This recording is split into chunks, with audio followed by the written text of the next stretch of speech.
Hi guys, my name is Ansi Broch and welcome back to Redshifts mobile training series.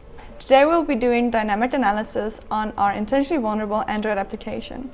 Before we get started, we're going to quickly set up our emulator and set up our Burp proxy on the emulator. So we're going to go into Android Studio and create an emulator. And if you remember from our static code analysis, it did specify our minimum SDK version. So for this app, I'm going to make a emulator that is an SDK of 29. No specific reason, just the 29 seems to be the most stable with this app, so we're going to give that a go. Now starting up our emulator. I like using the 4 pixel XL just because it's a rather nice big size. Quick tip here is remember, if it says Google APIs, then that phone is essentially not rooted. So we go and choose one that doesn't have the Google APIs. So it is a rooted emulator, if you will. Remember, emulators are inherently more insecure in any way, but this is just even more insecure. Okay, so we're going to call it training or whatever you want to call it. And now we can start up our emulator. Okay, so here we have our Android emulator. It's completely clean. Just need to get that up. No apps installed. So we're going to now take our applications that we downloaded. So our Vapor application, our APK, there is our Vapor APK, and we're just going to drag and drop it. Easy peasy. We can also ADB push it. This is just a lot easier. So now we have both those applications on our emulator. Okay, we're almost ready to start with our dynamic analysis. So now we need to start up our Python server for the application. So we're going to go to our RS app server and do python 3 main.py. Perfect. Remember, now it gives us our IP address that we should enter into our application. So we're opening the application, log in, and we enter our IP.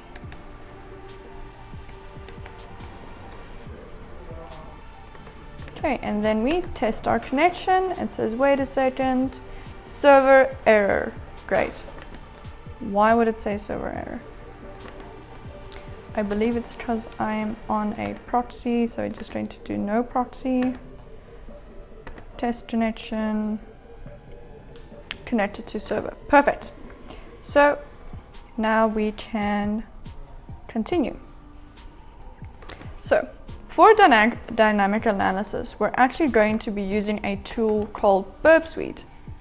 Burp Suite is a interception tool, so it intercepts the traffic from the phone to the server. So this is what Burps looks like. This is just the normal one. It's community edition, so you cannot save projects, but you do get the pro version where you can actually then save your project for evidence. So if you're actually doing client work, then it would be advised to actually have the pro version, because you can then keep your evidence from it. Okay, for phones, we go to our proxy, then our option. This is the interface it's listening on. We actually go to this and say all interfaces. And the reason for this is usually it listens on web applications. So doing all interfaces, it would allow us to intercept mobile traffic. So we do this for emulators as well as physical devices. You can do the port to anything you'd like. So instead of the proxy now being 127.0.0.1, if you have a physical phone, it's the IP address of your testing machine or VM. So because this is an emulator that's in the same environment or machine as our Burp, it would still just be your local address. But if this was I was using a VM as well as a emulator or a physical device, we would use our IP address for where our burp is. Okay, so we go to proxy, we do manual proxy. As you can see, I just did the 127, so we can also do our actual IP address, and here it will still also work. Okay, so we are intercepting. No, we are not, because we still need to install our burp cert on the phone.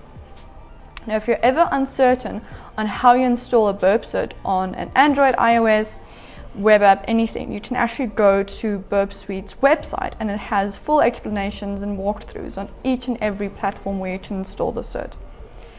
So what I usually do is I go to here, import or export CA cert, and we export the certificate in DER format.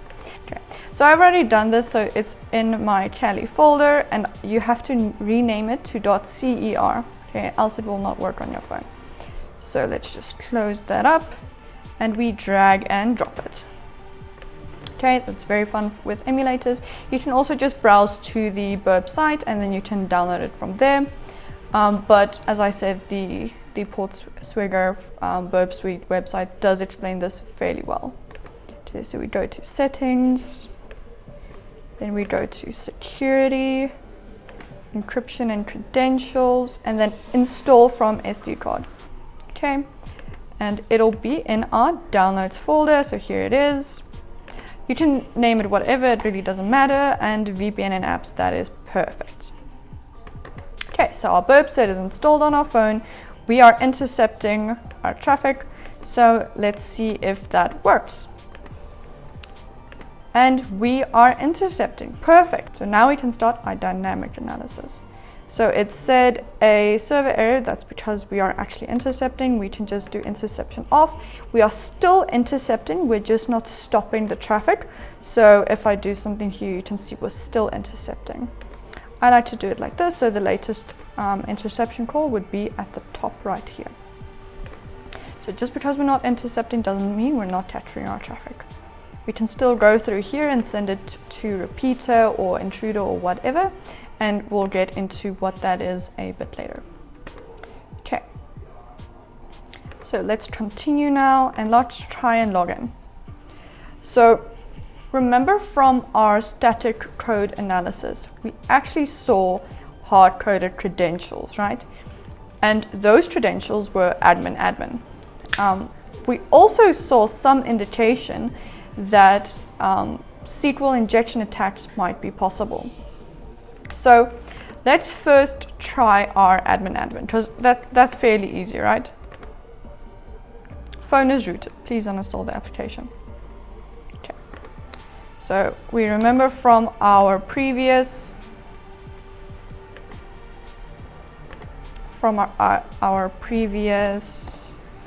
lesson that how to bypass root detection. So we're just going to do frida-ps-uai,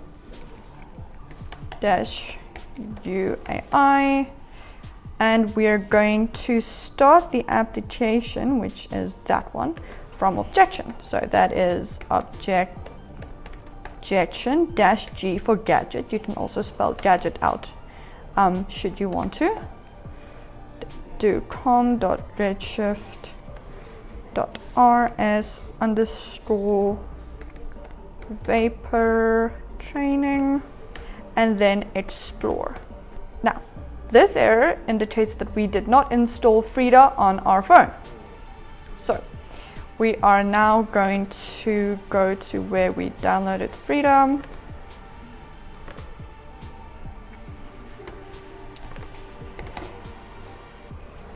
So now we're going to push our Frida server onto our phone. So we do adb root to restart our adb as root. Mine is already running as root. Now we're going to do adb push Frida server into the phone. And very important where we push it to on the phone, so data local TMP. So that is where it should be. Okay. Now that we've done that, we can do an adb shell, and we should actually now change the mod, so cmod. We're just giving it executable rights on the phone. So change the mod, and then we do ADB shell, and then we start it up. You can also do ADB shell into the phone and then start it up from there. This is just way easier. I will also just include the link for the Frida documentation, as well as the Burp Suite documentation for how to install a Android cert on your phone or emulator. Okay, so now we can actually run Objection, and it would work, and it'll launch the phone. It'll launch the application on the phone. So now we do Android, just as we did last time, root disable. And we have disabled root detection, hopefully. So let's do start, test connection. We're connected to the server. Continue. Now we're going to try our admin and our admin. And look at that, it worked. So the hard-coded credentials that we found in our code with our static code analysis actually helped us to gain access to the application. That is great. That's also a very weird password and not security leading practice password. So we advise a password of 16 characters or higher. So now we're going to test if we can actually do some SQL injection in here. So a quick and easy simple SQL injection payload is or 1 = 1 and dash dash. You can also do hashtag. It depends on the SQL language in use. It doesn't really matter what we put in here because that basically means ignore the rest. But I'm going to put it in here because it's fun. And we have SQL injection. So we bypassed authentication with SQL injection. Great, guys. And we even haven't started intercepting traffic. Okay, so now we can play around with the app. There's actually not a lot of communication that runs in the background with this application. But a thing we will notice is that there is a web view in this application. Here's our web view. Now, when we hear the word web view, we should immediately think now cross-site scripting is also applicable. So cross-site scripting is a vulnerability that's not applicable for mobile applications except if a web view is present. Okay, so now we can try some cross-site scripting attacks as well. Okay, now let's start our interception and go back to where it is. So here we have our first traffic. Going to send that to repeater. Okay, repeater is basically a tool in Burp Suite that's very handy. You capture a request so you don't have to continue going through the phone and playing with the buttons because we have our API request. And we can send it, we can do the request, see the response, and we can change things and see if the response actually changes. This is just a very easy way of testing to see if any vulnerabilities are present without having to go through the phone. So it stops delays in most cases. We can also send this to Intruder. There's nothing for us to really intrude, just to show you guys. But if here was something like user is admin and then password equals admin, we can just add our payloads there, do a payload, and they actually have a list, but that's pro version only. So, but we can add like admin, and then it'll try admin on both pages. We can try, or 1 = 1, and add that as well. So I usually just do from the list because it actually has a fuzzy list, it has a SQL injection list, it has everything you can possibly think of. You can also do like numbers, so incremental numbers if you think that there is a incremental value here. So a lot of times customers will do this thing where they put customer and then /1, so it'll be like card name user /1, and that user would be John, and if we do that to 2, that user would be Sarah. So in that case, we can actually just put a payload over there, do the number, and see if we can enumerate users. So that's also a vulnerability because that's information disclosure, right? Because we now see who's the usernames. We can collect a list of usernames and do a brute force attack against them or do a phishing attack against them. It depends on what we get. Also, we now know who their customers is, and which a lot of times is also sensitive information. So very dependent on the client and the environment you're in. Okay, so that's repeater and that's intruder. So now let's see what happens when we buy credits. So we're going to send this to repeater because this actually goes out. So it gives an error when you take too long. So we're going to send this through to repeater and it says okay and it says 10. But what happens if we put that as a 90? It says okay and it does 90. So that's quite interesting. So does that mean that I can change the credit, which is supposed to be a static value of increments of 10 every time we buy it?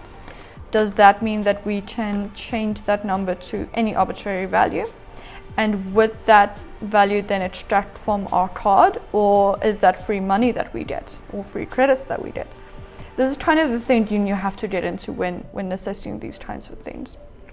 So we can try and go to credits and see if we can do it fast enough, but I don't think we will be able to. So buy credits, let's make that 10 and 9 quickly. And I didn't do it fast enough. I can tell you guys now that that one doesn't actually work, so that's actually not a valid attack in this application, or I'm just doing it too slow, which is also very valid. But just kind of giving you guys an idea of how we should think about these things. So let's put intercept off, and we do buy credits, and we see it incremented by 1. So let's see what else we can do in this app. So we see we can add a card. Okay. There's not traffic really here, so I'm gonna do intercept anyway, but there's not really traffic here. This is the first place we see a input field where we can actually input something. Now, usually when we see an input field, we immediately start doing our scripts or injection-based attacks to see if it's present anywhere. And now, because we know that there is a web view present, we know that we can actually try a cross-site scripting attack. So we're going to do alert 1. You can also do alert or hacked, or we like to do cross-site scripting because it makes a better screenshot. GPS makes a better screenshot. So let's do a card number. I don't think they have proper input validation here, so I don't think this would matter. Month 13. Well, let's do a year that doesn't exist. And then CV that. So I don't think they do a validation or check that that card number is correct. So yeah, they don't. Great. So now we created a card that has a cross-site scripting payload in, right? Now we want this to show, but we know it can only show in the web view. So let's go to our web view and click on our card and see what happens. And look at that. We have a cross-site scripting attack. That's great. We found cross-site scripting in a mobile application, which is not fairly common, but can be common in where web views are present. But that's great, guys. So what are we going to do next? We're going to keep going through the app, and we're going to look at this request. What does this look like? What is this? What is this card name? So let's send this to decoder. In decoder, they can actually decode or encode any piece of string. So I'm going to take a guess that's base 64, and it is. So basically what they're doing is they're doing a base 64 of your card name. So if I know any other card name, will I be able to put it in here? So I know in repeater we sent this request. So let's take that card name and we'll put it here. Okay. And if it works, then it won't show the payload, right? Because we're using that card. And we are using the following card, admin. So perfect, that worked. We are now buying credits with someone else's card. So we can again try and intercept that traffic. Oops. Or try and do an intruder attack on that. Or just take names that we think would be valid. So John, admin, Sarah, a list of names. Base64 encrypted and put it here and hope that we can use their cards. This would enable us to actually do financial fraud. So this is quite a unique and fun attack because there are financial implications involved, which is very bad for the client, right? So when doing our static code analysis, we actually saw that there was a exported activity, but no exported content provider. Exported content providers was something that was very present in the industry for a very long time, but people kind of started realizing that it is a vulnerability and it's actually pretty bad. So actually when you export this, you can actually get that information with ADB. So pull it from our phone and from our storages. So it's a pretty interesting vulnerability, but it's not very present at the moment. This is not vulnerable to it, but if you ever do find it, that is true, just Google how to do exported content providers. Diva, the application, actually does have that vulnerability enabled, but as I said, it's really not present anymore in the industry, or well, I haven't seen it in the wild at all. Okay, the only place I've actually used it was when I did my EMAP certification, which is a mobile pen testing certification with Elan Security, if anybody is interested in doing a actual certification. Another thing we see is we have our activity that is exported true.